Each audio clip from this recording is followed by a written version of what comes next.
Hello everybody. इस video में हम एक स्टूडेंट के आंसर स्क्रिप्ट का एनालिसिस करेंगे और ये स्टूडेंट का नाम है मुकेश कुमार सुमन और ये बिहार का है और ये हिंदी मीडियम का स्टूडेंट है और इसने वैसे तो दोनों टेस्ट पेपर अटेम्प्ट किए थे, टेस्ट पेपर 20AC01 और टेस्ट पेपर 20AC02, मगर मैं इसके second test paper that is 20AC02 के आंसर स्क्रिप्ट का एनालिसिस करूँगी और इसको 20AC02 में 51 आया है। गौर करने वाली बात यह है कि मुकेश को टेस्ट पेपर 1 में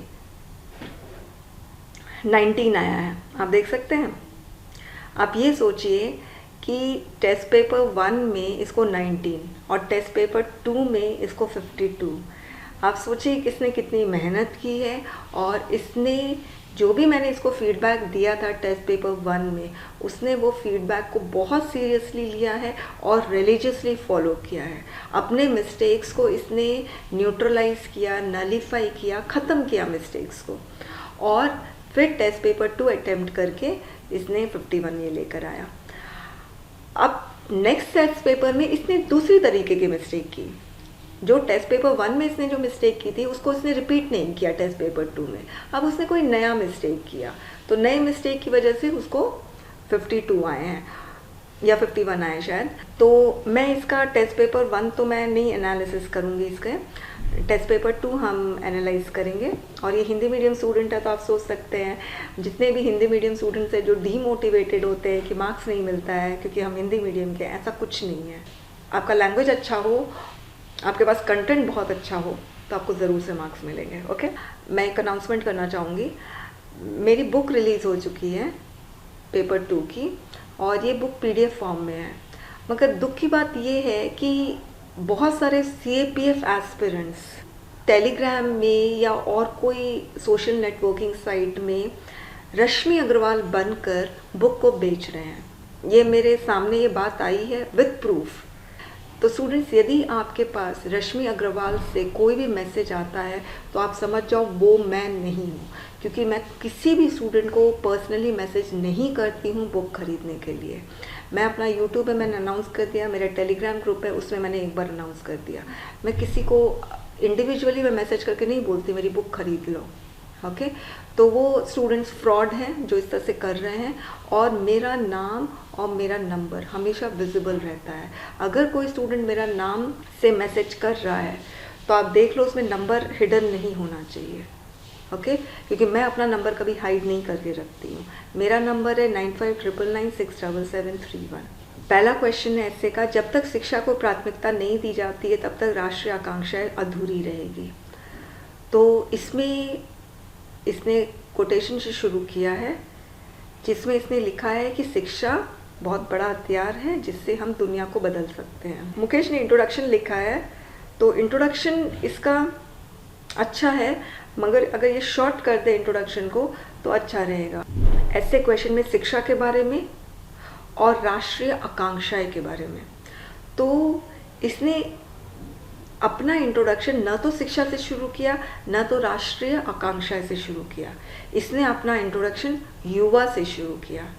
तो कहने का मतलब ये है कि आपको ऐसे का जो इंट्रोडक्शन होता है ना, आपको ब्रॉडर पर्सपेक्टिव से शुरू करना चाहिए, या आप ऐसा कोई एस्पेक्ट से शुरू करो जिसको फिर वापस से आप कनेक्ट कर सको शिक्षा और राष्ट्रीय आकांक्षा से। हम ऐसे क्वेश्चन को कभी भी ओपन नहीं करते हैं इंट्रोडक्शन में। एटलीस्ट फर्स्ट लाइन में हमें कभी भी ऐसे क्वेश्चन को पूरा का पूरा ओपन नहीं करना चाहिए। तो आप देखिए इसने युवा से शुरू किया, ओके, कि भारत युवा देश है और उसके बाद क्यों युवा देश है, क्योंकि 70 करोड़ आबादी 20 से 45 वर्ष की उम्र में है। ओके, अब उसके बाद इसने बोला ये युवा संसाधन है, ओके, रिसोर्सेज है, ह्यूमन रिसोर्सेज है, और यदि इस ह्यूमन रिसोर्सेज को शिक्षा मिलती है तो भारतीय अर्थव्यवस्था के लिए ये बहुत गुणकारी होगा। ओके, इसने ऐसे बोल दिया। मगर यदि ये इसको इस तरह से करता कि ये ह्यूमन रिसोर्सेज को शिक्षा मिलती है तो हमारी जितनी भी राष्ट्रीय आकांक्षाएं हैं वो पूरी हो जाएगी, तो ये बेटर होता। तो हमने हाफ ऐसे क्वेश्चन को इंट्रोडक्शन में खोल दिया। मेन है शिक्षा, तो वो नहीं खोला, हाफ इंट्रोडक्शन राष्ट्रीय आकांक्षा को खोल दिया, तो वो बेटर रहता। फिर इसने क्या किया, तो आप देखिए इसने युवा से शुरू किया, युवा देश ये संसाधन है और इस संसाधन को अगर शिक्षा मिलती है तो हम आगे बढ़ सकते हैं। ओके, फिर उसने एग्जाम्पल दिया जापान, दक्षिण कोरिया। ओके, तो मुकेश ने लिखा कि प्राकृतिक संसाधनों का सिर्फ उपयोग नहीं किया, ये देश बेहतर कैसे हुआ, क्योंकि इन्होंने अपने जो सिटीजन्स है, जो ह्यूमन रिसोर्स है, उसको भी हार्नेस करने की कोशिश की। मुकेश को ये नहीं पता है कि कब पैरा चेंज करना चाहिए, कब नहीं करना चाहिए। अब आप देखिए ये इसका ना ये लिखते जा रहा है, इसने पैरा ही नहीं चेंज किया। देखिए आई मीन पूरे आंसर स्क्रिप्ट में इसकी ये सबसे बड़ी कमी है कि इसको पैरा ही नहीं चेंज करना आता है। ठीक है, अब यहाँ से इसको पैरा चेंज करना चाहिए, जो मैंने यहाँ पे लिखा है, सिर्फ औपचारिक न रहकर रोजगार मुख शिक्षा होनी चाहिए। ऐसे मुकेश कनेक्ट कर रहा है, युवा देश ह्यूमन रिसोर्सेज को हार्नेस करना चाहिए। कैसे हार्नेस करेंगे, शिक्षा के थ्रू। शिक्षा, फिर उसने एग्जाम्पल दिया जापान, दक्षिण कोरिया का। फिर अब वो भारत पे आके बोलता है कि शिक्षा देनी चाहिए मगर औपचारिक ही नहीं होनी चाहिए, रोजगारमुख होनी चाहिए, यानी मार्केट ओरिएंटेड होनी चाहिए। ओके, अब क्यों मार्केट ओरिएंटेड होनी चाहिए, क्योंकि युवा शिक्षित होने के बावजूद भी बेरोजगार है। तो हम शिक्षा को प्राथमिकता दे रहे हैं मगर वो शिक्षा भी क्वालिटी वाली होनी चाहिए, मार्केट ओरिएंटेड होनी चाहिए और स्किल देनी चाहिए, यूथ को स्किलफुल बनाना है। तो इसने लिखा है अभाव है। दूसरा, शिक्षा में कमी क्या है, जैसे शिक्षा को प्राथमिकता देनी चाहिए मगर कमी क्या है, लैंगिक असमान, जेंडर इनइक्वालिटी। तो इसने ये वाला भी पॉइंट दे दिया। ओके, तो आप देख रहे हैं इसका ऐसे कितने अच्छे से ग्रो कर रहा है। युवा देश के बाद ह्यूमन रिसोर्सेज को हार्नेस करेंगे। जापान अफ्रीका का एग्जाम्पल दे दिया कि अगर ह्यूमन रिसोर्सेज को हार्नेस करते हैं तो देश विकसित हो जाता है। तो इंडिया को भी हार्नेस करना चाहिए, मगर जो शिक्षा हम दे रहे हैं उस शिक्षा को रोजगार उन्मुख होना चाहिए। जो हमारी जेंडर इनइक्वालिटी है उसको भी हमें गैप को कम करना चाहिए। स्त्री शिक्षा पे ज़्यादा विशेष ध्यान देना चाहिए। क्यों, रीज़न देखो इसने क्या दिया है, भारत की आधी जनसंख्या महिलाओं की है, इसने ये रीज़न भी दिया है। ओके, तो स्त्री शिक्षा पे हमें ज़्यादा ध्यान देना चाहिए। अब नेक्स्ट यहाँ पे इसने प्रॉब्लम क्या कर दी, देखो पैरा चेंज किया है इसने, मगर आप ये सोचिए इसने यहाँ से शुरू किया है, उसका पैरा ही नहीं चेंज हुआ, यहाँ ख़त्म हो रहा है। ऑलमोस्ट इसका 2 पेज का पैरा है, तो ये गलत है। ओके, स्मॉल पैराज होने चाहिए। अब इसमें इसने बहुत इम्पॉर्टेंट पॉइंट लिखी है कि शिक्षा तो हो रही है, जैसे आज़ादी के समय 6.5% थी जनसंख्या शिक्षित थी, आज 70% है। तो इसने लिखा शिक्षा व्यवस्था में निश्चय ही सुधार हुआ है, परंतु ये शिक्षा परंपरागत तरीकों से पढ़ाती है। ओके, तो इसने जो शिक्षा का जो ट्रेडिशनल मोड है उसमें इसने पॉइंट आउट किया है, मगर बहुत लंबा सेंटेंस इसने लिखा है। ओके, तो इसने देखिए मौलिक आधार तथा मौलिक कर्तव्यों में शामिल किया गया है शिक्षा के अधिकार को, ये सारी चीज़ें लिख दी। अब देखिए इसने ये लिखा है, अब ये सरकारी विद्यालयों पे आया है कि जो परंपरागत तरीका है शिक्षा देने का उसके बारे में आकर फिर सरकारी विद्यालयों के बच्चों में गुणवत्ता शिक्षा का घोर अभाव है। तो थोड़ा सा अगर ऑर्गेनाइज रहे इसका ऐसे तो बहुत अच्छा रहेगा कि हम शिक्षा को ऑर्गेनाइज। देखिए आपका ऐसे में 2 चीज़ होनी चाहिए, आपका जो कंटेंट है ना वो 2 चीज़, आपका कंटेंट 2 चीज़, आपके कंटेंट में 2 चीज़ होनी चाहिए। पहली चीज़ कंटेंट का ऑर्गेनाइजेशन, दूसरी चीज़ कंटेंट को आपको कनेक्ट करना है ऐसे क्वेश्चन से। तो कंटेंट जो है उसको आप ऐसे क्वेश्चन से कैसे कनेक्ट करोगे, आप इस तरह से बोल सकते हो कि हमारी जो राष्ट्रीय महत्वाकांक्षा है वो पूरी नहीं हो सकती है यदि हम शिक्षा को में गुणवत्ता न लेकर आए, शिक्षा को हम मार्केट ओरिएंटेड न करें, शिक्षा में हम महिलाओं की शिक्षा के बारे में ज़्यादा बात न करें या हम जेंडर इनक्वालिटी को कम न करें। तो इसको हम कहते हैं कनेक्टिविटी। ओके, तो आपको कनेक्टिविटी लेकर आनी चाहिए। फिर शिक्षा को हम प्राथमिकता देंगे तो महत्वाकांक्षाएं पूरी हो सकती है, मगर फिर हमें गुणवत्ता पे भी ध्यान देना है। और सरकारी विद्यालयों में गुणवत्ता का घोर अभाव है। इसकी हिंदी भी बहुत अच्छी है। ओके, तो इसने ना डेटा वेटा दिया है, आप देख लीजिए। 5 तक के लगभग 85% बच्चों को कोई भी एक भाषा शुद्ध पढ़ना नहीं आता है। शिक्षकों में अपनी कर्तव्यों के प्रति घोर उदासीनता है। तो इसने शिक्षक के बारे में बता दिया है। फिर यहाँ पर उच्च शिक्षा के बारे में बताया है। प्रयोगात्मक शिक्षा का अभाव है और इस पर हमें ध्यान देना है। जो स्कूल एजुकेशन है इसके बारे में मुकेश ने बताया और फिर इसने हायर एजुकेशन के बारे में यहाँ पर बता दिया। और पहले उसने गुणवत्ता के बारे में बता दिया, महिलाओं की शिक्षा के बारे में बता दिया, मार्केट ओरिएंटेड के बारे में बता दिया। ओके, अब यहाँ पे इसने कंक्लूजन दिया है, मगर फिर से इसको पैरा नहीं चेंज करना आता है, तो मैंने लिखा है कि पैरा चेंज करो इधर पे। अब ये बजट पे आ रहा है कि भारत का शिक्षा का बजट लगभग 1 लाख करोड़ का है, जो कुल बजट में 3% है, तो इसको बढ़ाने की आवश्यकता है। फिर कौशल विकास पे ध्यान देना है, तो इसने प्रधानमंत्री कौशल विकास योजना के बारे में इसने बता दिया, जो बहुत ज़रूरी है। अगर शिक्षा के बारे में आपका ऐसे क्वेश्चन आ रहा है तो आपको प्रधानमंत्री कौशल विकास योजना के बारे में बताना बहुत ज़रूरी है। ओके, फिर इसने बहुत और भी लिखा है, बेटी पढ़ाओ बेटी बचाओ, सुकन्या समृद्धि। ओके, अब यहाँ से पैरा इसको चेंज करना चाहिए था। तो अगर हम शिक्षा व्यवस्था को आधुनिक ढांचे में डालेंगे तो निश्चय ही हम अपनी जन क्षमता का लाभ उठा पाएंगे। अब यहाँ पे फिर आप ऐसे क्वेश्चन से कनेक्ट करो ना, निश्चय ही हम जन क्षमता का लाभ उठा पाएंगे और इस तरह से हमारी जो आकांक्षाएं हैं, राष्ट्रीय आकांक्षाएं, वो पूरी होगी। फिर इसने लिखा है सिर्फ योजना लाना नहीं है, अपितु उसको सफल क्रियान्वित भी करना आवश्यक है। ओके, और शिक्षक शिक्षण संस्थान नौकरशाह निर्णायक भूमिका निभाएं। आप देखिए, इसको मैंने 8 दिया है, आप खुद ही सोचिए 8 ये डिज़र्व करता है। और मुझे याद है इसका पहले जो पेपर है उसमें उसको 19 आया है, किसी एस्से में 1 आया है। ओके, तो जो भी स्टूडेंट्स है जिसको एस्से में मैंने 1 दिया है, किसी किसी को एस्से में मैंने 0 भी दिया है, तो वो लोग डीमोटिवेट ना हो। अगर आपको 0 मिल रहे हैं इसका मतलब है आपका कंटेंट सही नहीं है, इसीलिए आपको 0 मिल रहा है। क्या ऑनलाइन राजनीतिक विज्ञापन को विनियमित किया जाना चाहिए? ओके, तो अब आप देखिए, ऐसे क्वेश्चन में ऑनलाइन राजनीतिक विज्ञापन और इसको कंट्रोल करने की बात है, रेगुलेट करने की बात है। इसने शुरू किया इंटरनेट से अपना इंट्रोडक्शन, तो इसने ऐसे क्वेश्चन नहीं खोला शुरुआत में, इंटरनेट से शुरू किया और इसने लिखा कि वर्तमान युग इंटरनेट का है। आज मानव जीवन का कोई भी क्षेत्र इंटरनेट के प्रभाव से अछूता नहीं है। इंटरनेट जो कि संचार क्रांति का अग्रदूत है, मानव विकास को तीव्र गति प्रदान कर रहा है। इंटरनेट के माध्यम में व्यापार, कृषि विज्ञान, उद्योग शास्त्र इत्यादि ने काफ़ी प्रगति की है। इस कड़ी में आप देखिए कैसे कनेक्ट किया है इसने पहले वाले लाइन से। इस कड़ी में राजनीतिक विज्ञापन को अधिक प्रभावशाली बनाने हेतु इंटरनेट का सहारा लिया जा रहा है।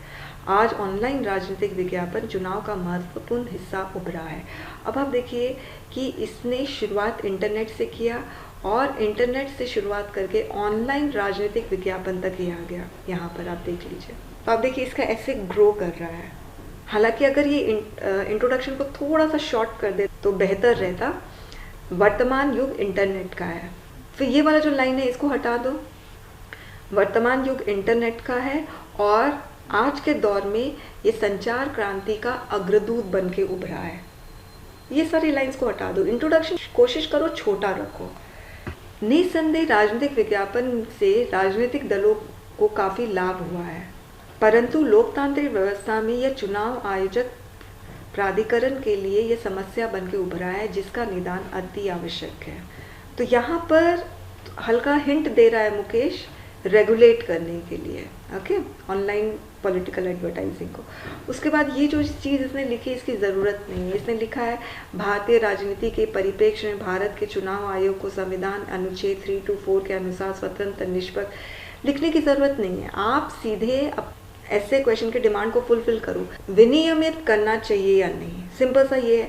अब आप ये लिखने की ज़रूरत है कि 324 में ये बोल रहा है वो बोल रहा है, कोई मतलब ही नहीं है। आप तो ऐसे क्वेश्चन से डेविएट हो रहे हो। अब वापस से ये डेविएट होने के बाद वापस से ट्रैक में आया मुकेश यहाँ पर।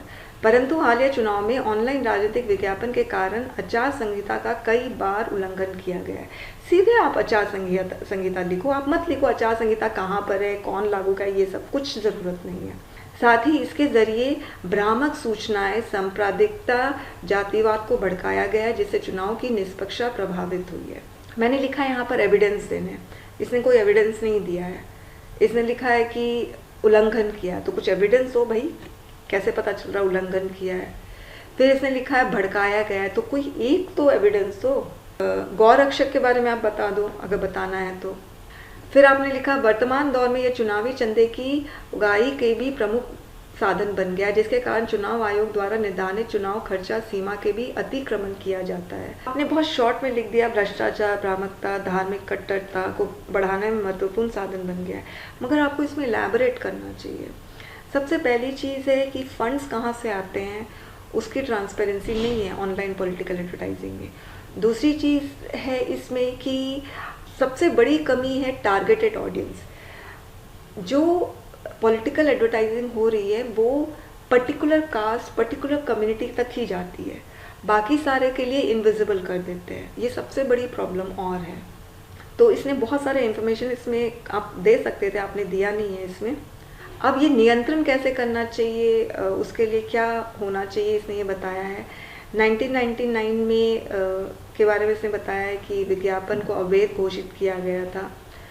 फिर आंध्र प्रदेश उच्च न्यायालय में इसे मौलिक अधिकार, अभिव्यक्ति की स्वतंत्रता को अतिक्रमण करने वाले बताते हुए निरस्त कर दिया गया था। ओके। फिर 2013 के बारे में बताया। फिर 2013 में क्या हुआ था इसने बताया, ठीक है, कि ऑनलाइन विज्ञापन प्रकाशित करने से पूर्व चुनाव आयोग द्वारा नो ऑब्जेक्शन सर्टिफिकेट लेना अनिवार्य कर दिया गया है। फिर अभी हाल में क्या घटना हुआ है कि ट्विटर ने तो पूरा पॉलिटिकल एडवर्टाइजिंग बैन कर दिया है, फेसबुक ने नहीं किया है।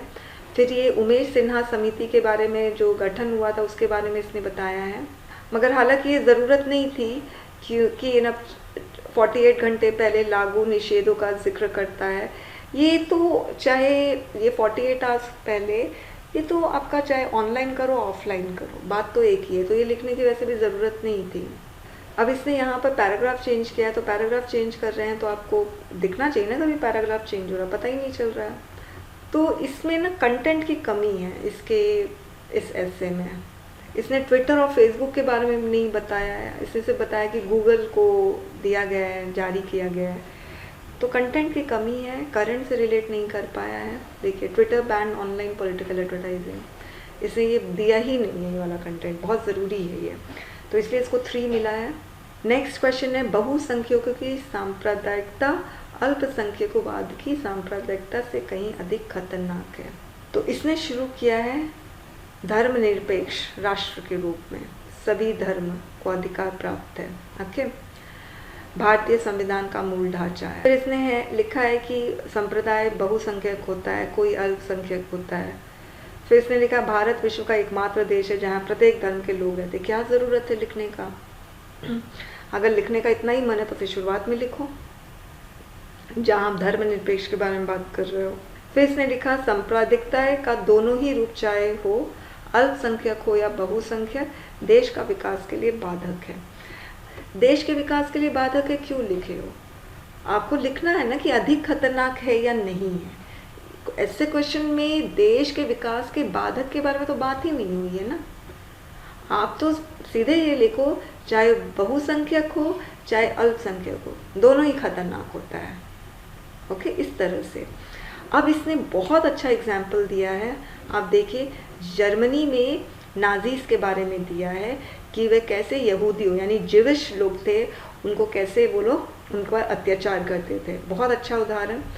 फिर मगर प्रॉब्लम क्या है कि इसने बहुत इलैबोरेट कर दिया, इतना इलैबोरेट नहीं करना था। ओके, थोड़ा सा आप वर्ल्ड का एग्जाम्पल दे सकते हो मगर वापस फिर इंडिया पे आ जाओ। तो मैंने इसलिए लिखा है नॉट नीडेड, इतना लंबा लिखा है। अब देखिए यहूदी के बारे में, यहाँ पर भी यहूदी के बारे में है, इतना लंबा नहीं देना है। ओके, तो आप ये सोचिए यहूदी के बारे में इसने बहुत ज़्यादा लिख दिया है। अब फिर उसने लिखा हमारे देश की बात करें तो इसने सांप्रदायिकता विरासत में पाई है। सांप्रदायिकता विश्व फल के आधार पर इसे अंग्रेज़ों से आज़ादी से ही मिली है तथा 1947 में भारत से अलग एक नया राष्ट्र पाकिस्तान का उदय हुआ। आज़ादी के बाद भारत के शासक वर्ग ने सांप्रदायिकता को यथासंभव काबू में रखा, अतः आज़ाद भारत में सांप्रदायिकता उन्माद ने शायद ही कभी हिंसक रूप लिया है, परंतु आए दिन सत्ता के भूखे असामाजिक तत्व राजनीतिक एवं के लिए सांप्रदायिकता को हवा देते हैं। अगर हम भारत पे आए तो यहाँ पर ऐसे तो आपने सही लिखा है, मगर फिर इसमें ये प्रॉब्लम हो रही है कि आपने अल्पसंख्यक और बहुसंख्यक के बारे में बात नहीं किया। पहली प्रॉब्लम जो मैं यहाँ पर लिखना भूल गई, आपको बार बार अपने ऐसे क्वेश्चन के डिमांड को फुलफिल करना है। आप यहाँ पर सिर्फ सांप्रदायिकता ही के बारे में बात कर रहे हो, कम्युनलिज्म के बारे में बात कर रहे हो, मेजॉरिटी और माइनॉरिटी के बारे में बात ही नहीं कर रहे हो। दूसरी प्रॉब्लम, एविडेंस क्यों नहीं दे रहे हो। आप लिखे हो कि आए दिन सत्ता के भूखे असामाजिक तत्व राजनीतिक लाभ के लिए सांप्रदायिकता को हवा देते रहे, तो आप एक एविडेंस दे दो। थोड़ा सा आप डेविएट करने के बाद वापस से आप ट्रैक पे आए। बहुसंख्यक सांप्रदायिकता की विकरालता इसलिए भी बढ़ जाती है क्योंकि शासक वर्ग बहुसंख्यक समर्थक होता है, शासन में उनका वर्चस्व होता है। अतः अगर बहुसंख्यक वर्ग उदारवादी न हो तो अल्पसंख्यकों का नित्य शोषण शुरू हो जाता है, जिसका जीता जागता उदाहरण रोहिंग्या शरणार्थी संकट है। कितना अच्छा एग्जाम्पल इसने दिया है। पहले इसने वर्ल्ड का नाजी का एग्जाम्पल दिया और अब इसने जो क्राइसिस हुआ है, रेफ्यूजी क्राइसिस, रोहिंग्या का एग्जाम्पल दिया। फिर साथ ही इस्लाम समर्थक देश जैसे अफगानिस्तान, पाकिस्तान, बांग्लादेश इत्यादि में अल्पसंख्यकों की भारी शोषण होता है क्योंकि इन देशों के शासन वर्ग कट्टर बहुसंख्यक संप्रदायवाद, बहुत अच्छा एग्जाम्पल है। फिर संप्रदायवाद का पोषण शासन वर्ग के जनमानस को गुमराह करने के लिए भी करते हैं। वे जनमानस को इस कुचक्र में ऐसा फंसाते हैं कि जनमानस वास्तविक समस्या जैसे शिक्षा, रोजगार, घर, भोजन आदि पर ध्यान न देकर सिर्फ सांप्रदायिकता हितों पर महत्व देते हैं। यही कारण है कि सांप्रदायिकता के पोषक देशों के विकास पर उदारवादी देशों की अपेक्षा काफ़ी निम्न होती है। ओके, तो बहुत अच्छा कंटेंट है ये। ओके, प्रॉब्लम बस ये है कि आप कहीं कहीं डेविएट हो रहे हो और जो आप एग्जाम्पल दे रहे हो, जैसे नाजी का एग्जाम्पल दे रहे हो, तो वो आपको थोड़ा शॉर्ट करना है। जैसे रोहिंग्या का आपने एग्जाम्पल सिर्फ एक लाइन में दिया है, मैं यही चाहती थी कि आप नाजी का भी एग्जाम्पल एक लाइन में दो। अब आप यहाँ पे कंक्लूड कर रहे हो, अतः अगर सांप्रदायिकता को के विष बेल का जड़ से सफाया करना है तो हमें उदारवादी दृष्टिकोण अपनाना होगा, हमें शिक्षा स्तर को बढ़ाना होगा। और फिर बहुसंख्यक संप्रदायवाद न्याय व्यवस्था के लिए काफ़ी खतरनाक है क्योंकि इसका शिकार अल्पसंख्यक होते हैं। अब देखिए, ये कंक्लूजन में ना एक नया इन्फॉर्मेशन लेकर आ गया है, तो इसलिए मैंने लिखा नॉट नीडेड इन कंक्लूजन। अगर ये नया इन्फॉर्मेशन आप लेकर आ रहे हो तो आपको कहीं और फिट करना पड़ेगा इंट्रोडक्शन और कंक्लूजन के अलावा। न्याय व्यवस्था संबंध में मार्टिन लूथर किंग ने कहा था, कहीं पर भी अन्याय पूरे न्याय व्यवस्था के लिए खतरा है। अतः हमें न्याय व्यवस्था, सामाजिक समाज, विकास इत्यादि ध्यान में रखकर शासक वर्ग को चयन करना चाहिए, न कि सांप्रदायिकता। सही है, मगर यहाँ पर एक अलग इन्फॉर्मेशन नहीं होनी चाहिए थी। मैंने इसको 9 दिया है और मैंने लिखा learn where to change the para.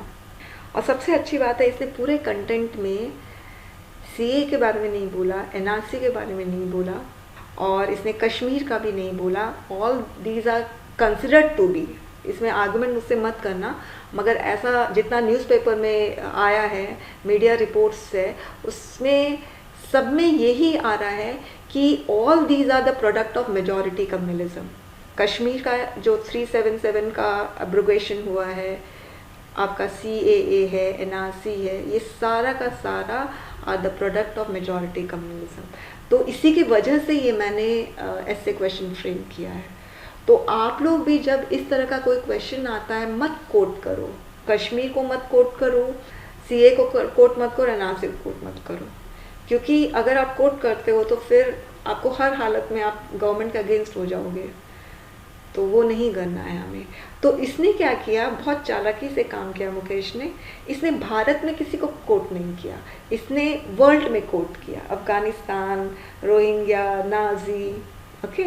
और इस तरह से इसने अपने ऐसे क्वेश्चन के डिमांड को भी पूरा कर दिया। थोड़ा सा क्लैरिटी और होता तो अच्छा होता, जहाँ पे वो बहुत अच्छे से बताता कि मेजॉरिटी कम्युनलिज्म बहुत ज़्यादा खतरनाक है, ओके। जैसे इसने लिखा है कि न कि सांप्रदायिकता, तो यहाँ पर इसने इसको कंक्लूजन में अपना व्यू पॉइंट बहुत अच्छे से देना था कि नहीं, मेजॉरिटी कम्युनलिज्म ही ज़्यादा खतरनाक है, तो बहुत अच्छा होता। तब मैं शायद इसको 12 दे देती। नेक्स्ट है, क्या रणनीतिक विनिवेश भारतीय अवस्था को बढ़ावा देगा। बहुत सारे स्टूडेंट्स ने बहुत अच्छा इसमें ऐसे लिखा है, इसने भी बहुत अच्छा लिखा है। तो इसने शुरू किया है 17वीं लोकसभा संगठन के उपरांत जब वित्त मंत्री ने संसद के अंतिम बजट पेश किया तो उन्होंने रणनीतिक विनिवेश का नवगठित सरकार की महत्वपूर्ण आर्थिक सुधार का एक कदम बताया तथा इसमें इतना राजस्व प्राप्ति का लक्ष्य निर्धारित किया। तो इसका जो इंट्रोडक्शन एकदम सही है। ये सिर्फ यहाँ पर रणनीतिक विनिवेश के बारे में बात कर रहा है मुकेश, भारतीय अर्थव्यवस्था को बढ़ावा देगा या नहीं देगा ये नहीं बात कर रहा है। तो इसमें पूरा ऐसे क्वेश्चन नहीं खोला है, और एक्चुअली पूरा मुद्दा यही है कि रणनीतिक विनिवेश भारतीय अर्थव्यवस्था को बढ़ावा देगा या नहीं। तो बेसिकली इंट्रोडक्शन और कंक्लूजन के अलावा आपको इस पे ज़्यादा ध्यान देना है, भारतीय अर्थव्यवस्था। ओके, थोड़ा सेंटेंस लंबा है तो सेंटेंस छोटा रहेगा तो बहुत अच्छा रहेगा। अब यहाँ पर इसने लिखा रणनीतिक विनिवेश का मतलब क्या है। ओके, अब मतलब बता के फिर यहाँ पर पैरा चेंज करो। पैरा चेंज करना ही नहीं आता है इसको। केंद्र सरकार ने घाटे में चल रही एयर इंडिया, और फिर इसने कुछ कुछ एग्जाम्पल दिया है कि ये सब में विनिवेश को मंजूरी प्रदान कर दी है, और कितना शेयर बेची है ये सारी इसने बता दिया। अब यहाँ पर ये डेविएट हो रहा है। अब यहाँ पर मंजूरी दे दी है विनिवेश के लिए, तो अब बताओ इससे अर्थव्यवस्था को फ़ायदा होगा या नहीं होगा। मगर नहीं बताया, नहीं मुकेश ने, यहाँ पर डेविएट हो गया। लाइसेंस राज, आज़ादी, हिंदू ग्रोथ रेट, ये सब बताने लगा। पूरा ये डेविएशन है। ऋण हेतु विश्व बैंक में दरवाज़ा खटखटाया, विश्व बैंक ने ऋण के बदले भारतीय अर्थव्यवस्था को विश्व के लिए खोलने की शर्त रखी।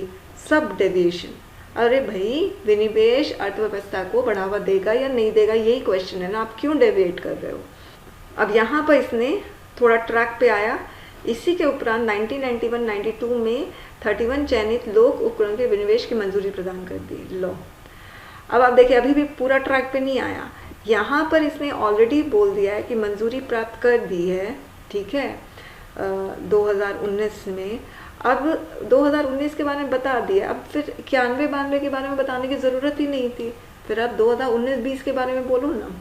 फिर हिस्ट्री बताने लगा कि अगस्त 96 में रामकृष्णन आयोग गठन किया। कोई मतलब नहीं, अर्थव्यवस्था को बढ़ावा देगा या नहीं देगा ये बात करनी है, ठीक है। अब देखिए यहाँ पर मैंने टिक मार्क दिया, यहाँ से शुरू है। पीएसयू के विनिवेश का मुख्य मकसद सरकार द्वारा बजटीय जरूरतों को पूरा करने के लिए धन उगाही से है, जिससे राजस्व घाटे को नियंत्रित किया जा सके। ओके, अब यहाँ पर यह आया है कि अर्थव्यवस्था को बूस्टअप करेगा कि नहीं। अब आप सोचिए कितना इसने पूरा ऑलमोस्ट 1 पेज इसने वेस्ट किया फालतू बातें करने में। ओके, फिर अवरोध होता है कि भ्रष्टाचार को बढ़ावा मिलता है, तो ये सारा इसने रीज़न दे दिया। उसके बाद प्रतिस्पर्धा बढ़ती है ये बता दिया। फिर नुकसान क्या क्या है ये बता दिया यहाँ पर। ओके, प्राइवेटाइजेशन हो जाएगा, रोज़गार की प्रॉब्लम हो जाएगी, गरीबी को बढ़ावा मिलेगा। ओके, ये सारी चीज़ें बता दी।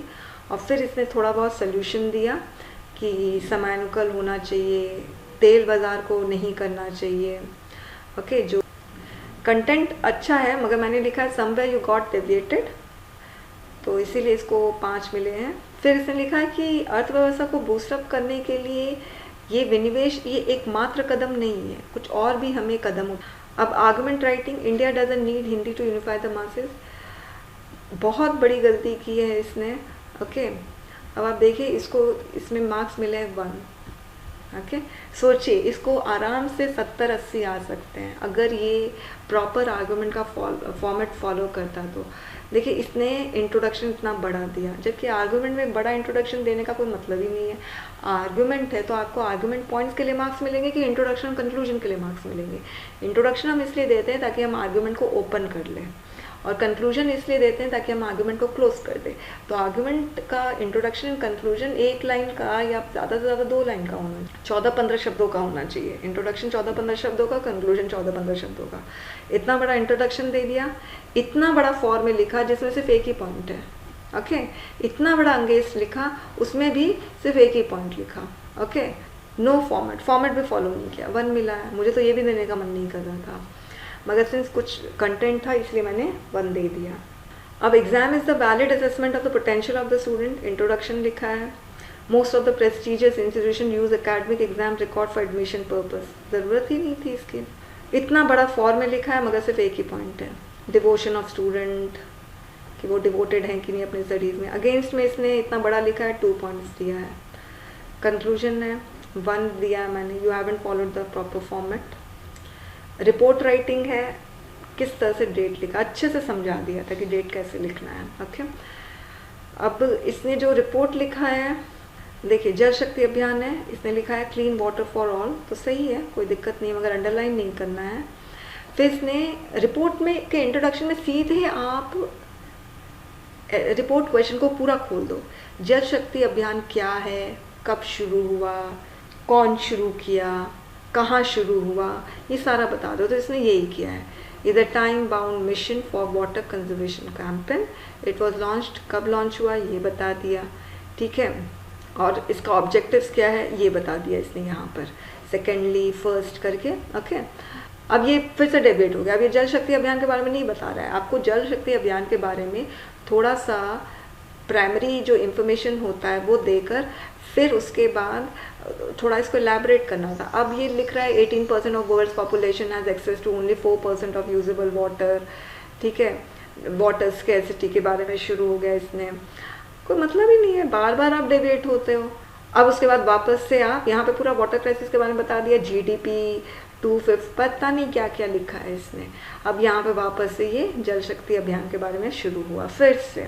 ओके, यानी यहाँ पे पूरा डेविएशन। फिर यहाँ पे प्रोजेक्ट और सब के बारे में बताया। अब यहाँ पे इसने अपना ओपिनियन दे दिया, to counter water scarcity India should have to learn lessons from. अरे भाई आप रिपोर्टर हो, रिपोर्टर का काम सिर्फ रिपोर्ट करना है। आप न्यूज़ रिपोर्टर देखते हो ना टीवी में, तो क्या न्यूज़ रिपोर्टर बोलता है कि मेरे ख्याल से ऐसा होना चाहिए? न्यूज़ रिपोर्टर तो सिर्फ फैक्ट्स दे देता है, ख़त्म। मैंने तो कभी आज तक नहीं देखा कि रिपोर्टर ना अपना ओपिनियन या सजेशन दे रहा है, मेरे ख्याल से ऐसा होना चाहिए। बार बार बोलती हूँ कि भाई अपना सजेशन, अपना ओपिनियन मत दो रिपोर्ट में, फिर भी दोगे तो मार्क्स ऐसे ही मिलेंगे। आर्टिफिशियल इंटेलिजेंस इन एग्रीकल्चर, अब देखिए क्या है इसका, artificial intelligence for doubling farmers income. भाई आर्टिफिशियल इंटेलिजेंस इन एग्रीकल्चर पूछ रहा है तो डबलिंग फार्मर इनकम लिखने की क्या ज़रूरत है? ठीक है, फॉर्मेट को ठीक करना। आर्टिफिशियल इंटेलिजेंस इज, ये सब आप सीधे आर्टिफिशियल इंटेलिजेंस इन एग्रीकल्चर पूरा का पूरा आप ओपन कर दो रिपोर्ट क्वेश्चन में, इंट्रोडक्शन में। पहले आप सिर्फ आर्टिफिशियल इंटेलिजेंस के बारे में बताएं और कहीं एग्रीकल्चर नहीं आया तो गलत बात है। रिपोर्ट का जो इंट्रोडक्शन होता है उसमें पूरा रिपोर्ट क्वेश्चन एक्सपोज हो जाना चाहिए, ठीक है। आपको आदत है भाई डेविएशन होने की, तो आप डेविएट हो ही रहे हो, ठीक है। अभी भी फार्मर का डबल करना इनकम, अरे क्वेश्चन क्या है, doubling the farmers income question है कि आर्टिफिशियल इंटेलिजेंस इन एग्रीकल्चर है, ठीक है। तो आप ये सारी बातें कर रहे हो। फिर Indian agriculture depends on whether factor, artificial intelligence के बारे में बात नहीं कर रहे। अच्छा यहाँ पे आया है कैन प्ले मेजर रोल, अरे भाई आप कैन प्ले मेजर रोल ये इंट्रोडक्शन बता के ख़त्म करो, अब क्या मेजर रोल प्ले करेगा वो बताओ, ठीक है। पोटेंशियल ऑफ इन्हांसिंग स्पेलिंग कर लेते हैं, irrigation method, traditional high water wasting, ठीक है। मगर फिर से आप मोबाइल ऐप, पता नहीं वापस से आप आर्टिफिशियल इंटेलिजेंस से डेविएट हो रहे हो, ठीक है। थोड़ा बहुत यहाँ पे आपने सही लिखा है, एक्सेसिबिलिटी टू मार्केट, बार बार डेविएट हो रहे हो, देखो इधर पे भी डेविएट हो रहे हो। इंडियन एग्रीकल्चर कितना कंट्रीब्यूट करता है टोटल GDP में, बोलिए। क्वेश्चन क्या है, आंसर क्या दे रहे हो, मार्क्स मिलेंगे आपको। फिर से मतलब कि ऑब्सेस्ड है मुकेश, देखिए वापस है डबलिंग फार्मर्स इनकम, वापस से बात कर रहे हो। आपका क्वेश्चन है आर्टिफिशियल इंटेलिजेंस इन एग्रीकल्चर, आप इसी के बारे में बात करो, आपको 1 ही मिला है। प्रेसी राइटिंग है तो इसको 4 मिला है, और मैं आपको बताऊं तो प्रेसी में मैंने किसी स्टूडेंट को 0 दिया है, किसी को 1 दिया है, तो इसका प्रेसी बहुत अच्छा है। अगर ये बॉक्स में लिखता तो ज़्यादा अच्छा होता। ओके, कॉम्प्रिहेंशन में ये चीज़ याद रखो कि जो क्वेश्चन है उसका आंसर करो, बात ख़त्म, ठीक है। आप ये मत सोचो कि आंसर अरे 4 मार्क्स का है तो मुझे लंबा लंबा आंसर लिखना है, जितना लंबा आंसर लिखोगे ना उतना लंबा मार्क्स कटेगा, ये भी याद रखो, ठीक है। अब इसने क्या किया, what according to Laxman is a challenge in creating cartoon, तो भाई बताओ ना कि क्या चैलेंज है। अब आप लिख रहे हो according to Laxman displaying the idea of the cartoon in simple form is the major challenge. नहीं, चैलेंज क्या है कि it takes lot of time, ये है चैलेंज। पैसेज के अकॉर्डिंग जाओ, ओके। ऊपर से आप रेपिटेशन कर रहे हो, देखिए पीस ऑफ केक, क्या ज़रूरत था लिखने का पीस ऑफ केक? इधर उधर नहीं आपको भटकना है, सीधे आंसर करो, नेक्स्ट क्वेश्चन में प्रोसीड करो। मत देखो कि ये 4 मार्क्स का है, बस देखो कि क्या क्वेश्चन पूछ रहा है। अगर क्वेश्चन पूछ रहा है ऐसा जिसका आंसर 1 लाइन का, तो 1 लाइन दो और बात खत्म। What according to the passage which group of people is of the opinion that one can not learn to make cartoon in institution. अब इसने लिखा in institute one can learn how to sketch and draw, but it is one's creativity and sense of humour that make you a good cartoonist. सबसे पहले है reading competition और प्रेसी में कभी भी यू और आई ये दोनों प्रोनाउन नहीं लेकर आओगे। अब देखिए यहाँ पे इसका आंसर है so in the opinion of established cartoonist that one can not learn to make cartoonist. कौन बोल रहा है? ये स्टैब्लिश कार्टूनिस्ट बोल रहे हैं, और यहाँ पर सारी फालतू चीज़ें, इसीलिए इसको मार्क्स नहीं मिले हैं, 1 मिले हैं। इसमें इसको 0 मिले हैं क्योंकि जो क्वेश्चन उसका आंसर करना नहीं है, बाकी सारी बातें करनी है। What qualities do the cartoonist have? 2 मिला है क्रिएटिविटी एंड, और इसको जो 2 मिला है इसकी वजह से मिला है। ओके, ढंग से इसने फ्रेम नहीं किया असल में, इसमें इसको 3 मिला है। क्यों? क्योंकि इसने सीधे क्वेश्चन का आंसर किया। इसने ये नहीं देखा अरे 4 मार्क्स का है तो मुझे और कुछ लाइन ऐड करनी चाहिए, कहीं और एक्स्ट्रा लेकर आऊँ ऐड करने के लिए, कुछ नहीं। Which cartoon is the hardest to make? The cartoon that make us laugh the most is the hardest to make. खत्म। ग्रामर में इसको सही मिले हैं मार्क्स, मगर ग्रामर भी अगर इम्प्रूव कर ले तो इसको आराम से 90 भी आ सकते हैं। इस ग्रामर अच्छा कर ले, रीडिंग कॉम्प्रिहेंशन अच्छा कर ले, आर्गुमेंट रिपोर्ट अच्छा कर ले। आप ये सोचिए इसको आर्गुमेंट रिपोर्ट में, रीडिंग कॉम्प्रिहेंशन में इसको मार्क्स नहीं मिला है और तब जाके इसको 51 आया है। अगर उसमें मार्क्स मिल जाए तो इसका तो 80 क्रॉस कर जाए। आई होप मुकेश जब मैं 20AC03 टेस्ट पेपर रिलीज़ करूँगी और आप उसको अटैम्प्ट करोगे तो आपको 80 आना चाहिए, मुझे ऐसा लगता है, अगर आप मेरे फीडबैक को अच्छे से फॉलो करो तो। Thank you so much.